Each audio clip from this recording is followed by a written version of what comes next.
စင်မာကြီးနဲ့စင်ပေါလေးကတော့ချင်းသေးအုပ်တွေကြားမှာဒုက္ခတွေ့နေကြပါပြီချင်းသေးတွေကသူတို့ကိုအကောင်ကြီးများကြီးနဲ့ဝိုင်းထားပြီးစင်ပေါလေးကိုစားဖို့ကြိုးစားနေကြပါတယ်စင်မာကြီးကိုတချို့ချင်းသေးတွေကရှေ့မှာအာယုံလွှဲထားကြစင်ပေါလေးကိုကျန်တဲ့ချင်းသေးတွေကဆွဲချဖို့ကြိုးစားနေကြပါတယ်စင်မာကြီးပြန်ရောက်လာပြီးသူတို့ဘက်လှည့်လာရင်တော့ရှောင်းလိုချင်းရောက်လာပြီးဆိုရင်စင်သားစားရဖို့အတွက်ထိုင်ဆောင်နေဖို့ပဲလိုပါတော့တယ်ဒီလိုနဲ့အချိန်ဟာတရွေ့ရွေ့နဲ့ကုံဆုံးလာခဲ့ပါပြီတညတော့ကုံဆုံးခဲ့ပြီးမိုးလေးချိန်ကိုရောက်တဲ့အခါမှာတော့စင်ပေါလေးဟာအသက်မရှူတော့ပါဘူးစင်မကြီးဟာဝမ်းနဲ့ကြေကွဲစွာနဲ့လှုပ်နှိုးနေပေမဲ့စင်ပေါလေးကတော့တုံ့ပြန်ခြင်းမရှိတော့ပါဘူးစင်မကြီးဟာသူ့ကလေးလေးအသက်မရှိတော့တာကိုသိပေမဲ့လည်းချက်ချင်းစွန့်ခွာမသွားနိုင်သေးပါဘူးစင်နေဟာတရိတ်ဆန်အ ਨੇ စုထဲမှာမှဝမ်းနဲ့ပူဆွေးမှုကိုခံစားနိုင်ကြတဲ့ထူးခြားတဲ့သက်ရှိတွေဖြစ်ပါတယ်။ဒါကြောင့်လဲသူကလေးလေးအသက်မရှိတော့တာသိနေပေမဲ့ခန္ဓာကိုယ်ချင်းလေးရဲ့အစာအဖြစ်ထားမပြစ်နိုင်ခဲ့သေးတာပါ။သူတို့အတွက်သေဆုံးမှုဖြစ်ရင်ဝမ်းနဲ့မှုကိုပြသဖို့အတွက်အချိန်တစ်ခုလိုပါတယ်။စင်မကြီးဟာအော်ဒန်ပေးပြီးသူ့ဝမ်းနဲ့မှုကိုထုတ်ပြနေတာပါ။ချင်းလေးတွေကတော့သူတို့အစာကိုပဲမနီးမဝေးကနေလှမ်းကြည့်နေပြီးစားမဲ့အချိန်ကိုပဲခံစားကြမဲ့စွာထိုင်ဆောင်နေကြပါတယ်စင်မကြီးကတော့သူကလေးလေးနားမှာအချိန်တော်တော်ကြာအောင်လှည့်ပတ်သွားလာနေခဲ့ပါတယ်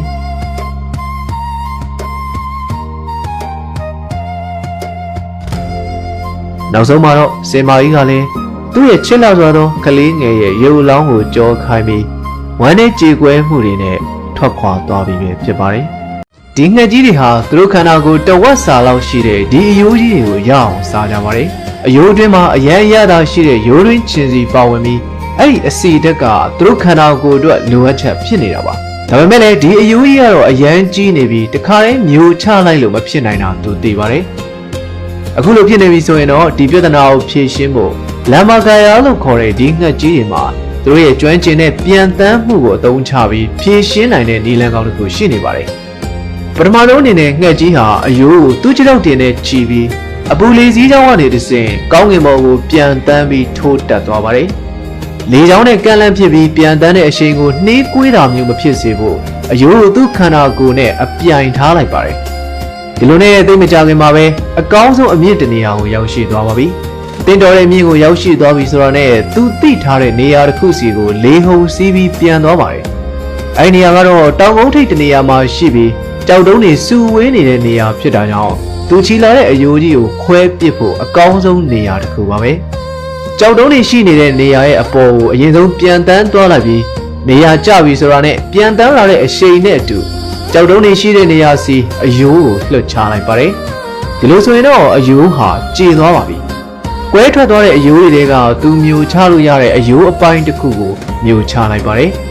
သူအစာအိမ်ထဲမှာရှိတဲ့အစာအိမ်အက်ဆစ်ဟာဘက်ထရီအိုးထဲမှာထည့်သုံးတဲ့ acid ထက်တောင်အားပြင်းတာကြောင့်အယိုးကိုပြုံဝင်သွားအောင်လုပ်နိုင်ပြီးရိုးရင်းချင်းစီတွေကိုအစာခြေဖြတ်ပေးလိုက်ပါတယ်။သူကြံခဲ့တဲ့အကြံတွေကိုစားခြင်းလို့တခြားငှက်တွေလည်းရောက်လာပါတယ်။ဒါပေမဲ့လည်းရောက်လာတဲ့ငှက်တွေအနေနဲ့အချိန်မှားနေပါတယ်။ဘာဖြစ်လို့လဲဆိုတော့ဒီငှက်ကြီးကအယိုးကိုခွဲချေနေတာမပြီးသေးဘဲနဲ့ထပ်ပစ်ချအောင်မှဖြစ်တဲ့အတွက်အပေါ်ကျလာမဲ့အယိုးလုံးကိုကြည့်ရှောင်ဖို့လိုပါတယ်။ဒီတကောင်တော့ကံကောင်းလို့နည်းနည်းလေးလွတ်သွားပါတယ်။အယိုးဟာကြောက်တုံးနေနဲ့နေရာလွဲပြီးကျသွားပြီဆိုရင်တော့ငှက်ကြီးဟာနောက်တစ်ကြိမ်ချီပြီးထပ်ပစ်ချပါတယ်။သူလိုချင်တဲ့အရွယ်စားရောက်အောင်ကြေမသွားမချင်းဒီလိုပဲထပ်လုပ်ပါတယ်။အယိုးကိုပစ်ချပြီးခွဲဖို့ဆိုတာဟာလည်းတစ်ကြိမ်နဲ့ရတာမျိုးမဟုတ်ဘဲနဲ့ခဏခဏပစ်ချရတာမျိုးဖြစ်ပြီးတော့လုံလောက်တဲ့အမြင့်လုံလောက်တဲ့အရှိန်နဲ့လွတ်ချတဲ့အချိန်ကိုက်ဖြစ်မှုဟာအယမ်းကိုအရေးပါပါတယ်။အားလုံးပဲအဆုံးထိကြည့်ရှုပေးတာကျေးဇူးတင်ပါတယ်။